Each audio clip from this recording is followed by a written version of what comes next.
I found the draft of her testimony folded inside her journal, the one still sitting in base storage 3 weeks after they told me she died in a training accident.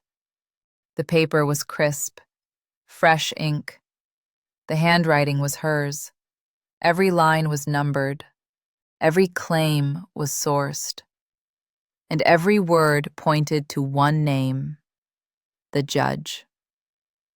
They said it was routine, a convoy. But my mother was a logistics officer. She managed supply chains, ground transport, inventory. She didn't fly training missions. Yet her mission log shows an unauthorized flight, logged 6 hours before she was scheduled to testify in front of a Senate oversight hearing. 6 hours before she could name the man who had been stealing relief supplies meant for disaster victims and selling them for profit. I'm a JAG officer. I know how to read declassified files. More importantly, I know how my mother worked. She prepared for everything. She left notes in margins. She triple-checked her facts. She didn't take risks unless the stakes demanded it. And this testimony? It was her insurance policy. She knew she might not make it to that hearing. Let me rewind. 2 months before the flight. I was stationed overseas when she called. She didn't say much, just asked if I remembered the old rule, the one she drilled into me when I first put on the uniform. Honor isn't what you wear. It's what you do when no one is watching. I told her I remembered. She said good. Then she hung up. I didn't think about it again until the casualty notification officer knocked on my door. They handed me a folded flag and a citation for meritorious service. They said she died during a routine training exercise. Mechanical failure. No survivors. The investigation was sealed under operational security protocols. I asked, what operation? They said they couldn't discuss it. I asked why a logistics officer was flying a training mission in the first place. They said the board had already reviewed the incident and determined it was accidental. Case closed. But logistics officers don't fly training missions, and my mother had been scheduled to testify the same day she died. I requested her personal effects. They were still in base storage. She had dropped them off the morning of the flight: a duffel bag, her dress uniform, a small box of letters, and her journal.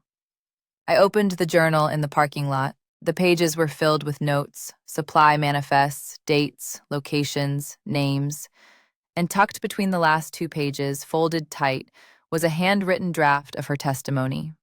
She had planned to read it word for word. She had documented every shipment, every diversion, every falsified signature. And she had traced it all back to one man, a senior officer, a decorated veteran, a man everyone called the judge because he sat on every disciplinary board, every promotion panel, every review that mattered. He had been stealing relief supplies for 2 years: food, medicine, water, goods meant for civilians in disaster zones. He rerouted them through shell contractors and sold them on the black market.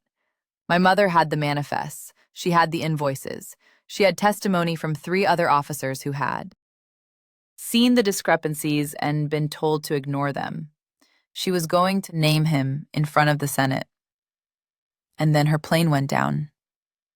The official report said mechanical failure, but the mission brief I pulled from the archive showed no classified parameters. It was a domestic supply run. No combat zone, no operational security concerns. Just a short flight to deliver equipment to a training facility 200 miles away. So why did the board seal the investigation? I started asking questions. Quietly. I reached out to the other officers named in her testimony. 2 had been reassigned. 1 had taken early retirement. None of them would talk to me. I went to the base legal office. I requested a copy of the sealed investigation. They told me I didn't have clearance. I told them I was her next of kin and a JAG officer with a need to know. They told me the case was closed and the matter was not open for review. I pushed harder. I filed a formal request. I cited transparency protocols. I invoked my rights under the disclosure guidelines. 3 days later, someone searched my quarters. I came back from the gym and found my door unlocked. My laptop was gone, my files were scattered, my desk drawers were open, but the journal was still in my bag. I had carried it with me. I carry it everywhere now. They wanted to know what I had. They wanted to know if I had found her testimony, and they wanted to make sure I understood the cost of speaking up. But they made a mistake. They assumed I would be afraid. I looked at the names in her testimony again. I cross-referenced them with the board that sealed the investigation. The judge was on it. Of course he was. He had overseen the review of his own crime. He had declared the crash an accident. He had cited operational security to bury the truth. And now he was watching me. I saw him in the hallway outside the legal office. He didn't say anything. He just looked at me. Calm, steady, untouchable. He thought the witness was dead. He thought the testimony died with her. He didn't know I had her voice in my pocket. Let me tell you what that testimony says. She names the judge as the architect. She lists every shipment he diverted. She includes dates, manifest numbers, and the names of the shell companies he used. She quotes the emails he sent to subordinates instructing them to alter records. She describes the pressure he applied to anyone who questioned the discrepancies. And she ends with a single line.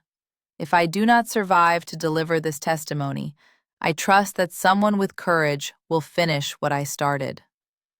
I read that line 20 times. I memorized it. I felt the weight of it settle into my chest and stay there, because I knew what she was asking me to do, and I knew what it would cost. If I reveal this testimony, I implicate powerful people. People who can destroy my career with a phone call. People who can erase my mother's service record and rewrite her legacy. They will say she was unstable. They will say she fabricated evidence. They will say she was a traitor.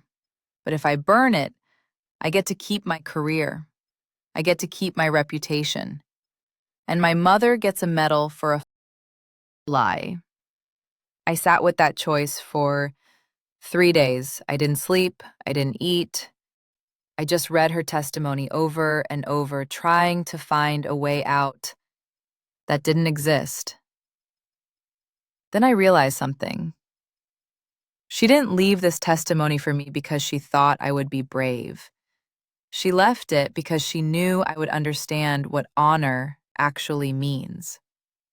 Honor isn't a ribbon. Honor isn't a medal. Honor is standing alone when everyone else looks away. So I made a decision.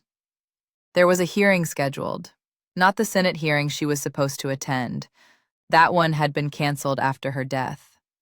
But there was a separate motion, a routine administrative review, open to the public. The judge would be there, and so would I. I walked into that room with her testimony folded in my jacket pocket. I sat in the back. I waited. The hearing was procedural, boring, the kind of thing no one pays attention to. But it was on the record, and that meant every word spoken would be logged, archived, and preserved. When they opened the floor for comments, I stood up. The judge looked at me. He didn't move. He didn't blink. He just watched. I walked to the podium, I pulled out the testimony, and I started reading. I read every word, every name, every date, every manifest number. I read the emails. I read the witness statements. I read the final line. The room was silent. No one interrupted. No one objected. They just listened. When I finished, I placed the testimony on the table. I looked at the judge. He was still calm, still steady, but his hands were flat on the desk, pressed down, like he was holding himself in place. I said one sentence. This is the testimony my mother was going to deliver the day she died. Then I sat down. What happened next? The hearing adjourned. The panel took the testimony into evidence. The judge walked out without looking at me. 2 days later, the sealed investigation was reopened. Not because anyone wanted to, because I had put the testimony on the public record, because the press picked it up, because the Senate committee that had canceled the original hearing suddenly wanted answers. The new investigation took 4 months. They reviewed the flight logs, they examined the maintenance records, they interviewed the contractors, they traced the money, and they found exactly what my mother had documented. Every diversion, every falsified signature, every shell company. The judge had been stealing relief supplies for 2 years. He had made over $3 million.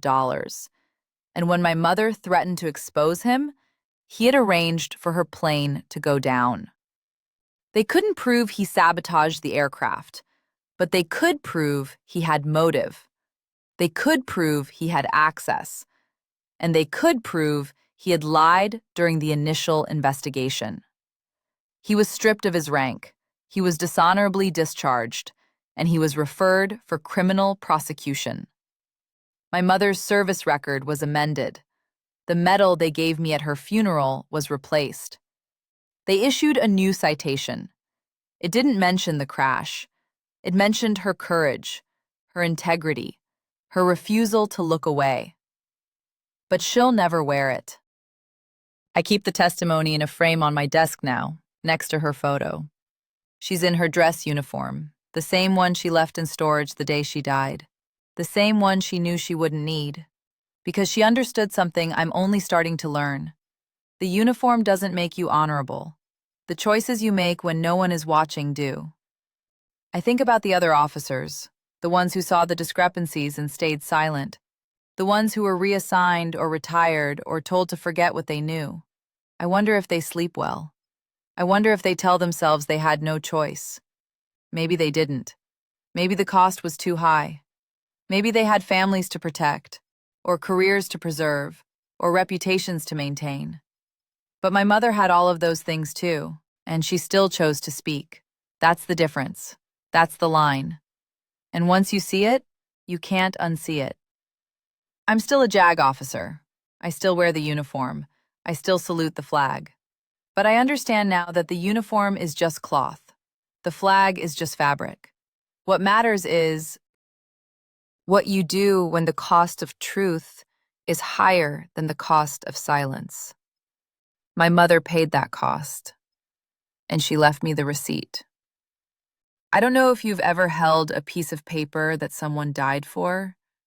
It feels different, heavier, like the ink is made of something more than words.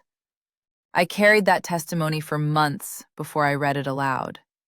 I knew what it would do. I knew what it would cost. But I also knew that if I stayed silent, I would become the kind of officer my mother spent her life fighting against. So I spoke. And the world didn't end. My career didn't collapse. The people who threatened me disappeared into reassignments and early retirements. But the truth stayed. On the record, in the archive, in the frame on my desk. And that's the thing about truth. It doesn't need you to be brave. It just needs you to be willing. If you've ever found yourself holding a secret that could destroy you, or if you've ever wondered whether one person can actually make a difference, I hope you'll share this story. I hope you'll think about the line between silence and courage. And I hope you'll remember that honor isn't what you wear. It's what you do when no one is watching.